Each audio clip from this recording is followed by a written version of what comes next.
Lukisan prasejarah. Buton Tengah, negeri seribu gua.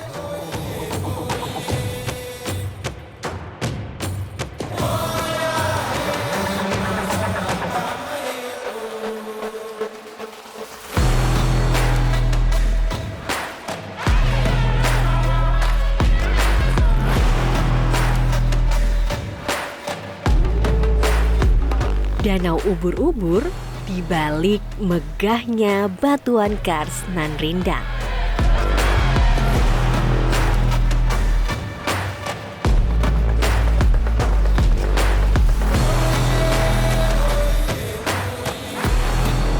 Pasir Timbul, Labunta.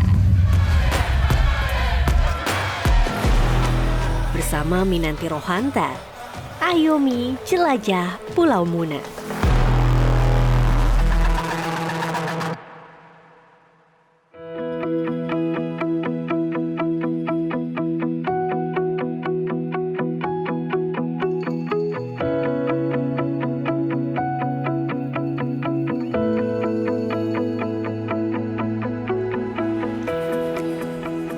Destinasi wisata dengan pesona alam lainnya di Sulawesi Tenggara, yakni Pulau Muna. Dari Pulau Buton, travelers dapat menyeberang dengan kapal feri hanya dalam waktu sekitar 30 menit saja.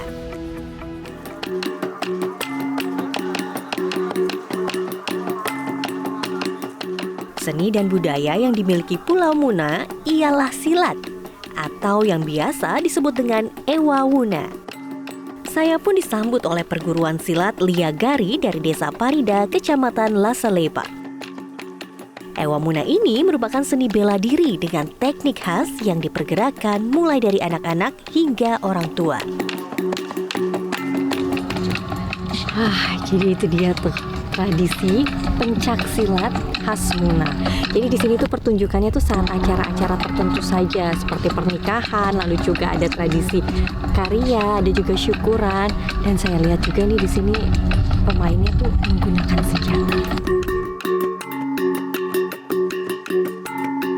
Diiringi oleh musik rambu Wuna, silat ini memiliki kandungan spirit, kearifan lokal, hingga sikap hidup. Dalam berlatih, anak-anak membutuhkan waktu berbulan-bulan sampai mahir menguasai pergerakan silat. Saat sudah mahir, maka pelatih akan memberikan penguatan secara batiniah sebelum turun ke lapangan. Ewa Wuna ini kerap tampil dalam acara resmi ataupun proses adat.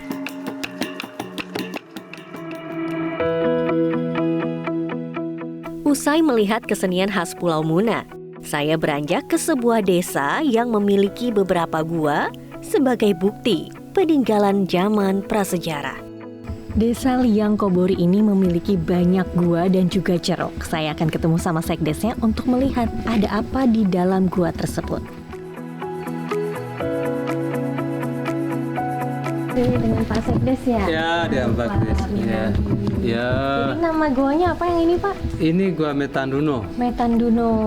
Oke. Ya. Mau lihat-lihat ya, Bu, Ya. di dalam ya. Ayo, mari. Oke, siap.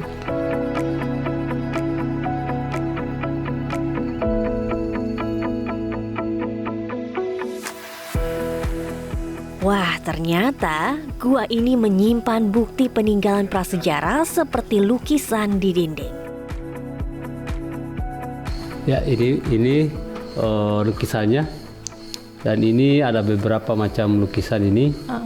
Oh, ini manusia berkuda ini. Oh, manusia berkuda. Ini ceritanya, ini lagi berburu. Ini lagi berburu karena kita punya leluhur pada saat itu tinggalnya dalam gua. Jadi sumber makanannya itu, makan sehari-hari itu adalah daging binatang.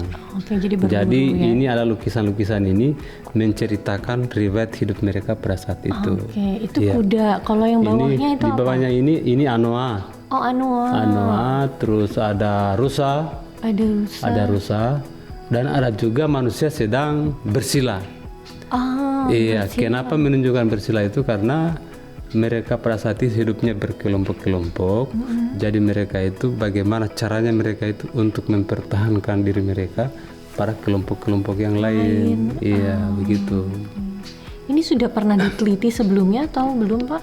Ini sudah pernah diteliti oleh Balai Pelestarian Kebudayaan Wilayah 19 Sulawesi Selatan. Tahun 2019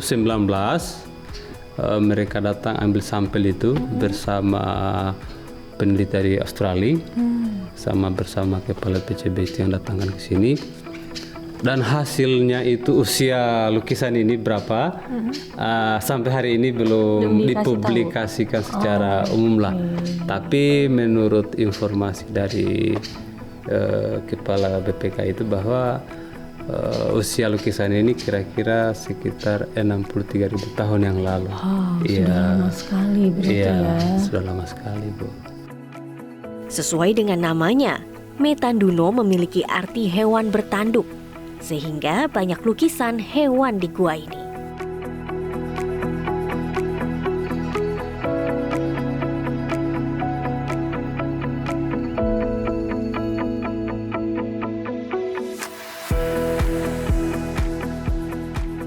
Selanjutnya saya pun diajak Pak Sekdes untuk melihat liang Kobori yang masih berada dalam satu kawasan.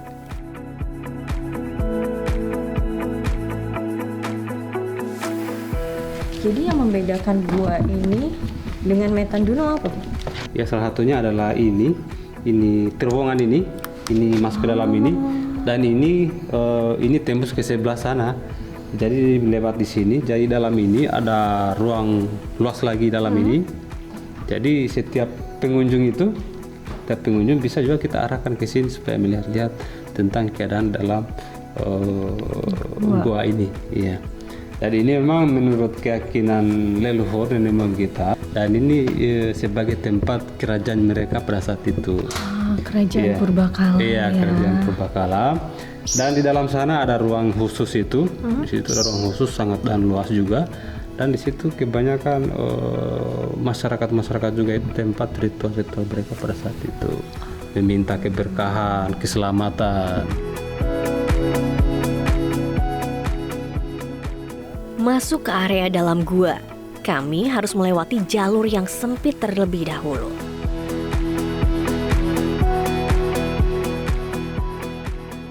Ini tidak ada lukisan, tetapi sesuai dengan kepercayaan nenek moyang kita leluhur bahwa di dalam itu sebagai tempat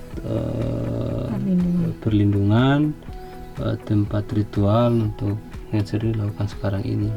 Karena memang seperti apa yang saya ceritakan tadi, bahwa ini adalah sebagai gua ini adalah tempat kerajaan mereka pada saat itu. Beginilah suasana ruang bawah tanah liang Kobori. Hanya dinding batuan megah yang memiliki lubang-lubang. Dari titik kami berada ini, travelers dapat kembali berjalan sekitar 50 meter untuk menemukan titik keluar yang berbeda.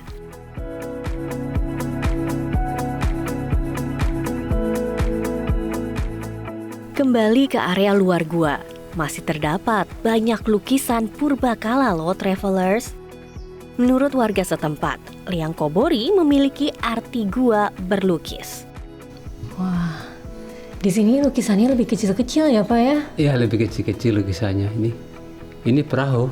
Iya, ini perahu nih yang beda sendiri. Iya, ya. perahu. Ini saya ngeliat kayak laba-laba bukan ya Pak? Yang sana memang itu semacam simbol ya. Oh, simbol. Simbol. Tapi seperti apa itu menandakan apa, kita juga belum tahu ya. Juga mungkin ahlinya lah yang lebih tahu lah ya.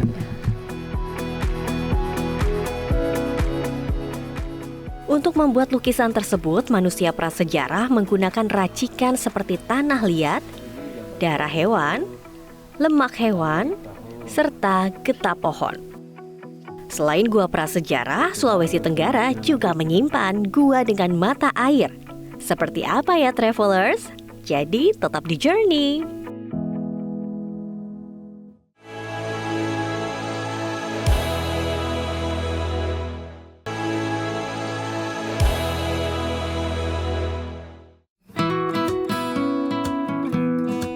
Julukan negeri seribu gua jatuh kepada Buton Tengah, Sulawesi Tenggara.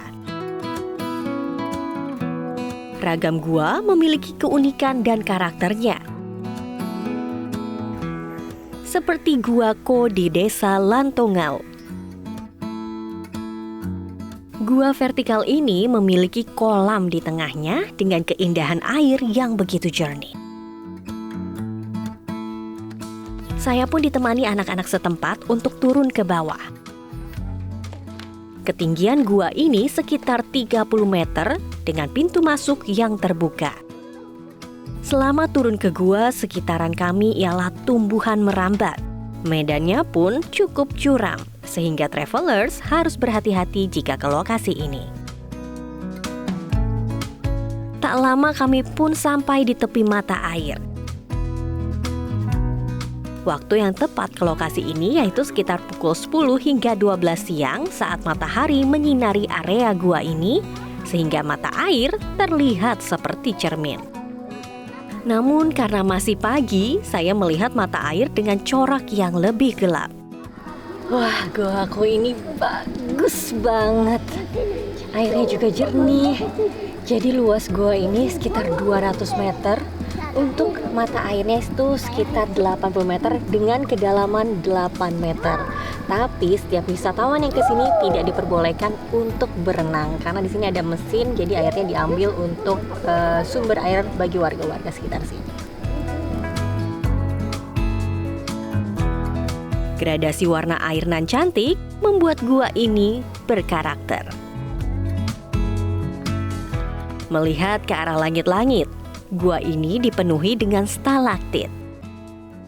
Tetesan air pun masih mengalir, jatuh ke atas permukaan kolam.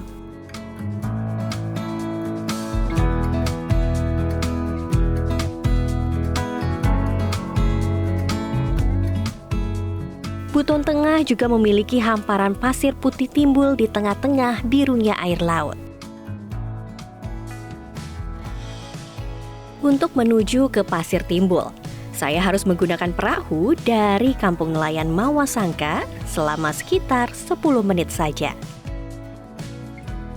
Inilah Pasir Timbul Bone Labunta, Desa Tanai Landu, Kecamatan Mawasangka, Buton Tengah. Pasir Timbul ini mulai dikenal masyarakat luas pada 2021 silam saat meraih juara 3 dalam ajang Anugerah Pesona Indonesia.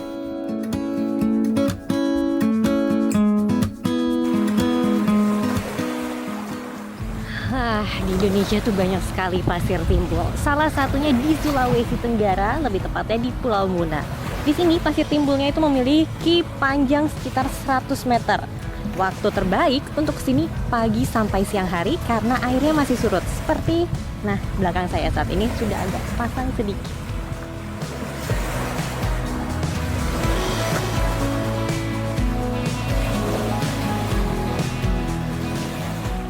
Dari pasir timbul, saya dapat bergerak bebas, menikmati suasana, hingga mendengarkan suara desir ombak.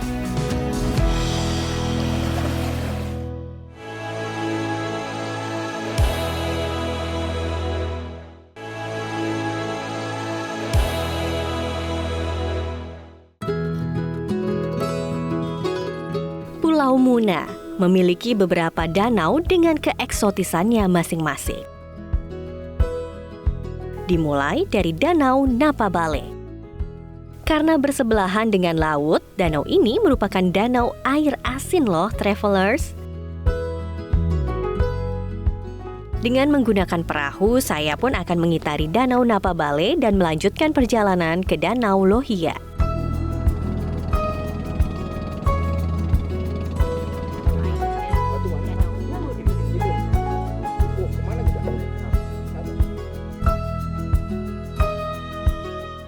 Danau Napabale ini berada di bawah kaki bukit yang dikelilingi bongkahan batu karang atau kars dengan pepohonan. Selama di perahu, saya melihat bagan dari botol plastik, perumahan warga, hingga anak-anak yang memancing di tepi bongkahan batu kars. Nah, yang paling unik, kami melewati terowongan alami dari batuan kars. Terowongan ini memiliki panjang sekitar 30 meter dengan lebar sekitar 9 meter. Karena air sedang surut, jadi kami dapat melewatinya.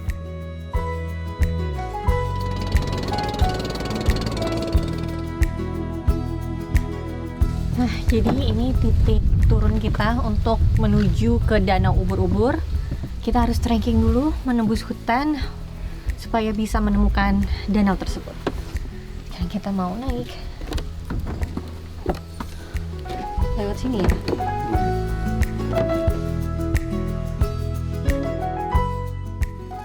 Akhirnya kami sampai ke tepian tebing. Dari sinilah perjalanan berat saya lalui untuk menuju Danau Ubur-Ubur Lohia.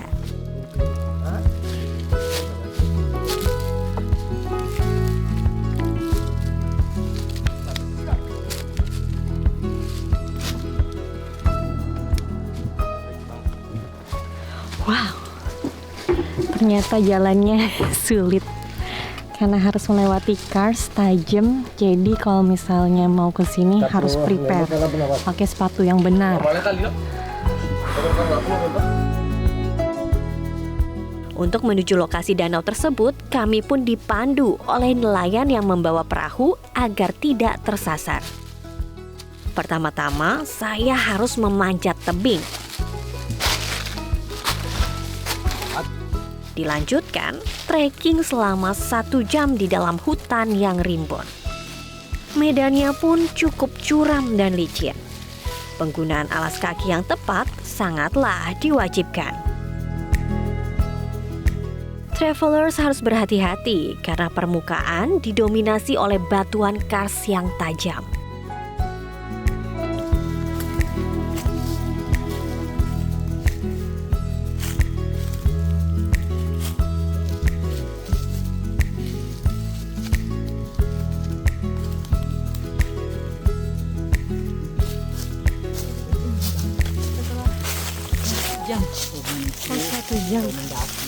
Satu jam akhirnya sampai. Belum sih, cuma baru ngelihat danaunya, belum tahu turunnya dari mana.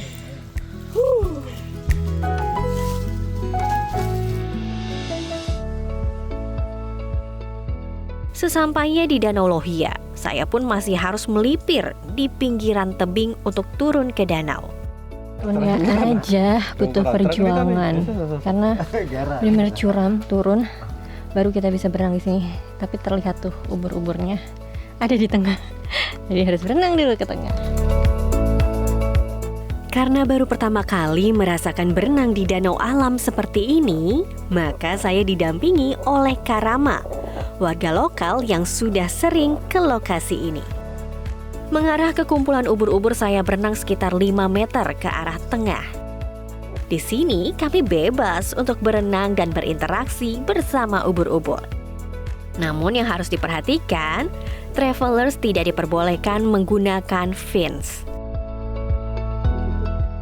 Ubur-ubur air payau ini tidak menyengat ya travelers, sehingga aman untuk didekati. Namun ubur-ubur ini tidak disarankan untuk diangkat ke permukaan air. Akhirnya selesai juga berenang bersama ubur-ubur. Terima kasih untuk Karama yang telah mendampingi. Iya. Karama, di sini wisatawan tuh banyak atau enggak sebenarnya? Banyak. Dari mana aja asalnya? Dari Bau-Bau, Kendari, itu Buton Utara. Oh, masih dari sekitar Sulawesi Tenggara ya? Iya. Kalau misalnya wisatawan asing, banyak juga nggak yang datang ke sini? Ya, tidak terlalu banyak. Tidak terlalu banyak, tapi Ya. ada juga ya di Ya, sini. ada. Kalau untuk spot ubur-ubur sebenarnya di sini aja atau masih banyak titik kalau daerah sini? Masih banyak. Masih banyak, ada berapa kira-kira titik spot berenang bersama ubur-ubur? Ada 4. Wah, ada 4 titik. Jauh-jauh kah jaraknya? Ya, nggak terlalu.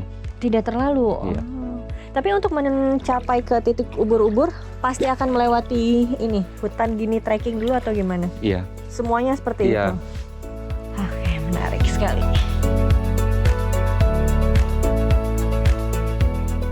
Danau Ubur-Ubur Lohia ini asri dan menawan. Untuk menjaga ekosistem ubur-ubur, travelers yang ingin berenang sebaiknya tidak melompat ke danau, dan tidak menggunakan tabir surya.